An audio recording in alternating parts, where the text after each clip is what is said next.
the Syrophoenician woman in Matthew, the 15th chapter, excuse me, is an Israelite. Giving all praise to Yahweh Shemel Shabbat Shem Kakodash. I want you to listen to this. I hope you can hear it. And then I'm going to go into the precept. I may even go into Mark 7, because the account is spoken about in two, in the book of Matthew and the book of Mark.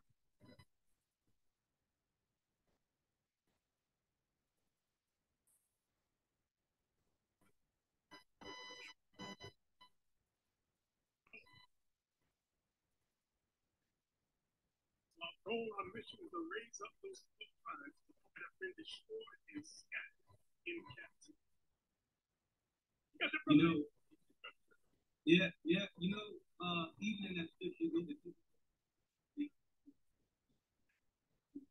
in 26, that the woman had came to him, asking, she came to worship him, and he responded to her in a way and said, "Is it not meet to take the children's bread and to cast it to dogs?" Yes, sir. She was wanting a portion off the plate for those that he said that he came for the lost sheep. And yet, but he opened the door for her as far as her faith, that he was willing to go in. I think she was requesting for her child to do something. But go ahead.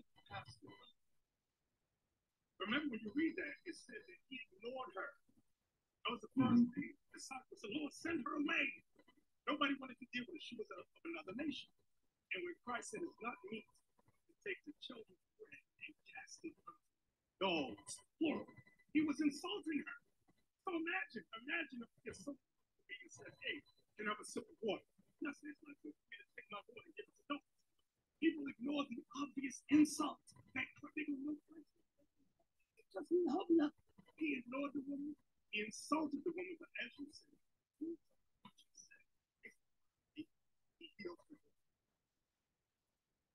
he healed the daughter because she was an Israelite, and the daughter was an Israelite. The daughter, most of all, was an Israelite, because the mother was trying to get the blessing for her daughter. But she would be considered a Greek, a heathen, just like Cornelius. When you read Acts the 10th chapter and Acts the 11th chapter, they had a problem with Cornelius becoming a part of this fold because they looked at him as a heathen. He was in fact an Israelite. You even said that. Let's go to Acts 11. I'm not going to go to Acts 10.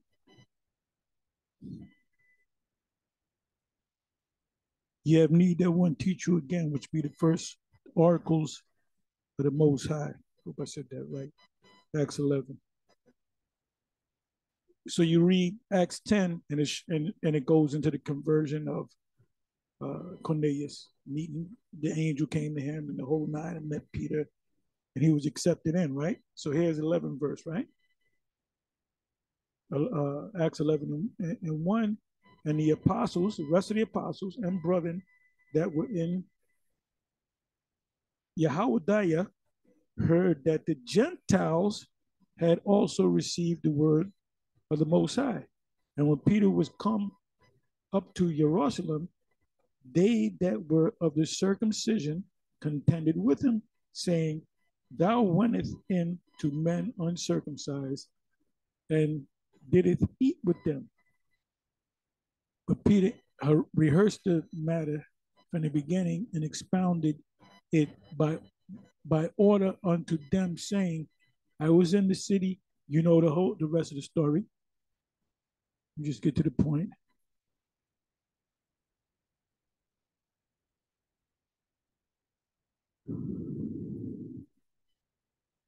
I'm not going to go into the whole chapter, but you get the understanding that Cornelius was an Israelite based upon Acts 10. So after his eyes were open, he accepted it, right? So now he had to explain it to the rest of the apostles and the other Israelites that believed. Now, when they looked at Cornelius, he didn't look like an Edomite. He most likely looked as dark as Peter was, maybe a little darker. Maybe his clothes, the garments that he wore, the regalia, that he had on his body was not Hebrew Israelites. He maybe didn't have the fringes or whatever. He might have not had a beard on his face, but he was still an Israelite. So this is the reason why the Lord called her a dog, because the blessings wasn't given to the Gentile Israelites as of yet. That's why Peter had to go through that thing in Acts the 10th chapter with the sheep coming down with the unclean animals, the spirit telling him, kill and rise, kill and eat. And then you got these monkey-minded Christians that say, well, that means you can eat pork. Now, it had nothing to do with eating anything. He did not. Did he eat any of those unclean beasts? No. He said when the sheep was taken back up, I'm paraphrasing Acts 10 chapter, he pondered on what this vision meant. It was obviously a vision. And as you read on down, he had met, first of all, an angel came to Cornelius. And it was said in the first couple of verses of Acts 10 that he was a just man, an honorable man. He gave tithes. He prayed. And do you mean to tell me Edomite prays that hard that the angel said, man, this Edomite here, we got to get him on our side? No, he was an Israelite. His parents probably were part of those Israelites that got caught up in that mess with that devil, Antiochus Epiphanes. The same thing happened with this woman. So let's go to this woman. Okay, let me see. Okay, I'm back in here. Okay, the Syrophoenician woman. It's also in Mark 7, verse 24. It says, then Yahushua went thence and departed into the coast of Tyre and Sidon. That's the land of Canaan, where Israel took over, went in there and came against the Canaanites, Deuteronomy chapter 7. And behold, a woman of Canaan, meaning she was of the land of Canaan. Didn't it say then Yahushua went thence and departed into the coast of Tyre and Sidon? Let's look up Tyre and Sidon.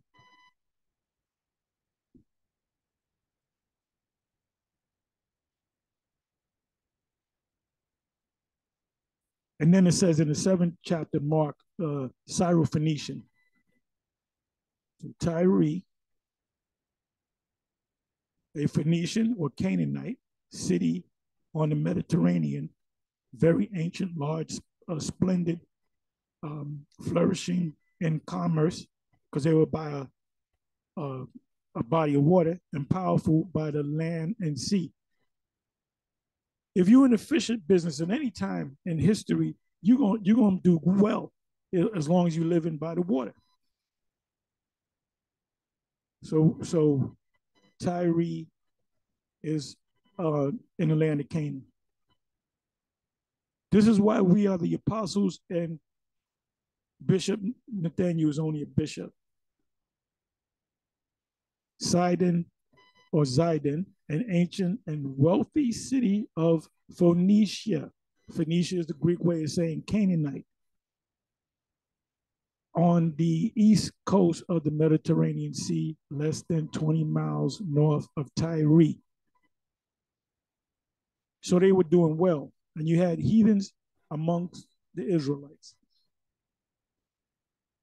So let's come back.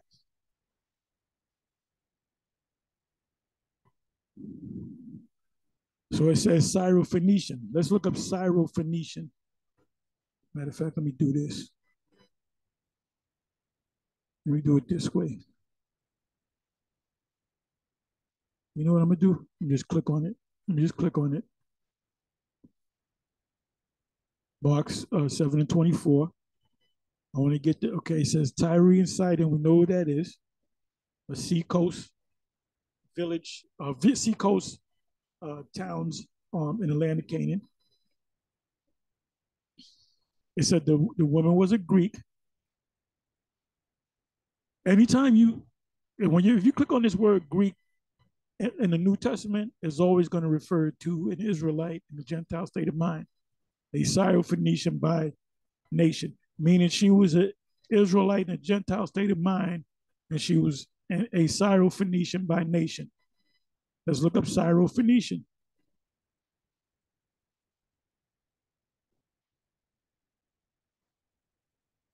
It's a compound word, Syrophoenician. Tells you right there, two separate words. Syrophoenician, exalted palm, the name of a mixed nation, half Phoenician and half Cyrenes. And they both came, Cyrene and Tyre and Phoenicia are all Canaanites. So you had Israelites living in the land of Canaan. That was our land. Go back to Deuteronomy 7. So now let's click on this. This is Soros for Syra, an inhabitant of Syre, right? Let's come back over here. And this is Phoenicia, land of palm trees, a territory of the province of Syria, situated on the coast of the Mediterranean between the river Euphrates and the promontory of Carmel, some 300 miles long and 3 miles broad. And you can actually go to the map, biblical map, and see it. It's still standing. That area is still there today. Now let's come on back.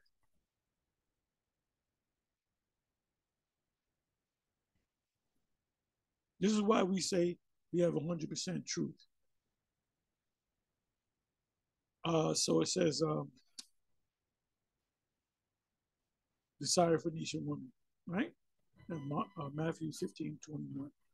Then Yahushua went thence and departed into the coast of Tyre and Sidon. Now we know what that is. A coast by the water in the land of Canaan.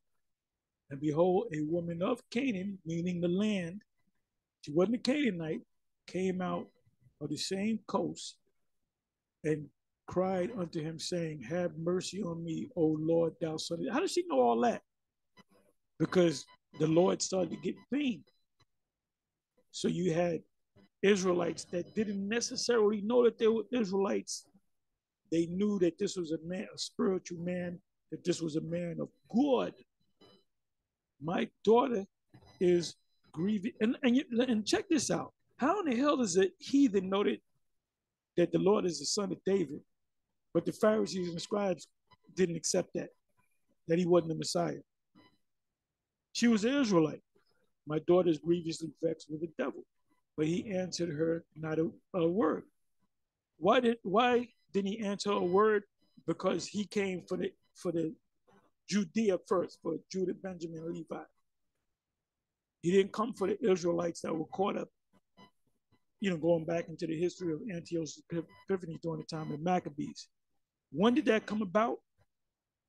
That came about in Acts, the 10th chapter. Now it's time to give this gospel, expand this gospel to the other Israelites. That's what Ephesians, the 2nd chapter, is all about.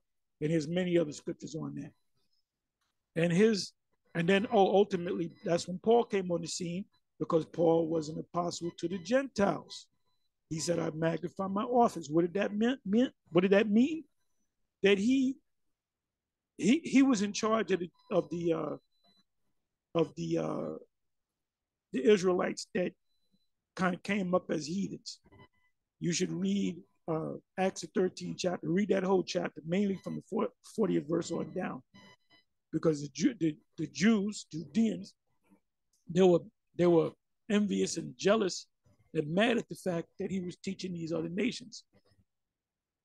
Remember when he took the Greeks into the Holy of Holies, into the temple, and they went to kill him, and the captain saved him?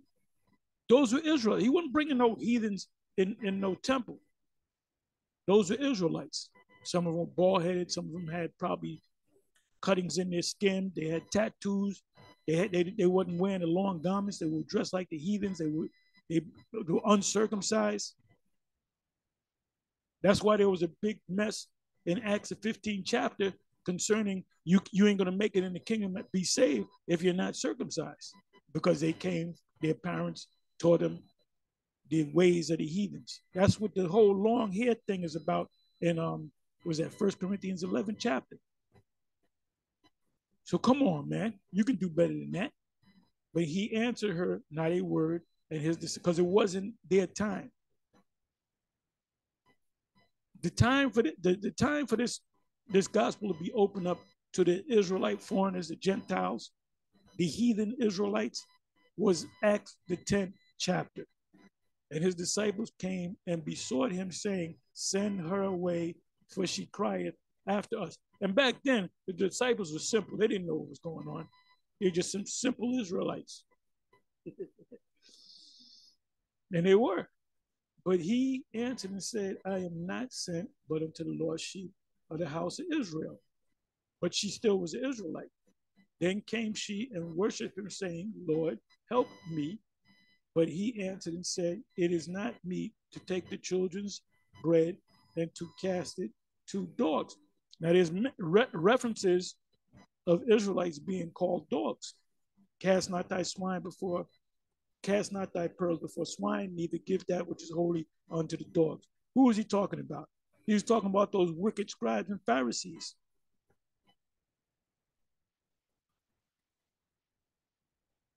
He said, and she said, "Truth, Lord." Remember, she called him son of David. None of the heathen gonna know that he's the son of David. And the scribes and the Pharisees didn't accept that he was a Messiah, the son of David. The last question that he confronted them with was, what does it mean when it says, "I am the son of David"? As a matter of fact, let me get that. And they couldn't answer. They couldn't answer. So she was deeper than them.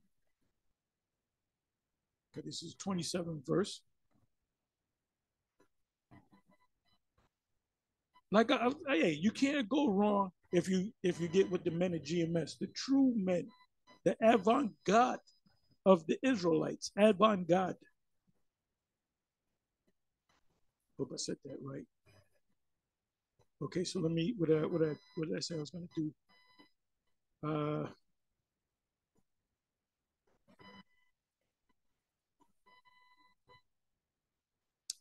Let me see, where am I going to go with this?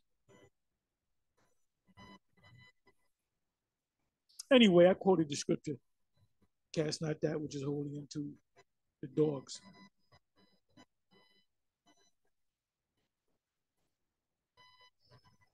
It says, and she said, "Truth, Lord." Oh, this is what I said. I know where I was. Now I know where I was going to go. Let me go, son of David. Let me deal with son of David. Son of David. So I left at the 27th verse.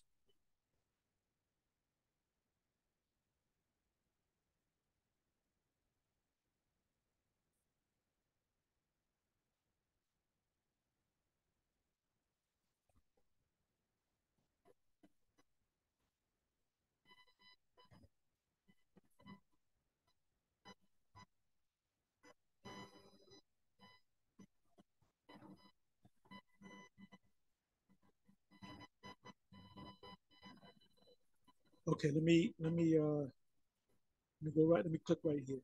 Matthew 22, verse 42.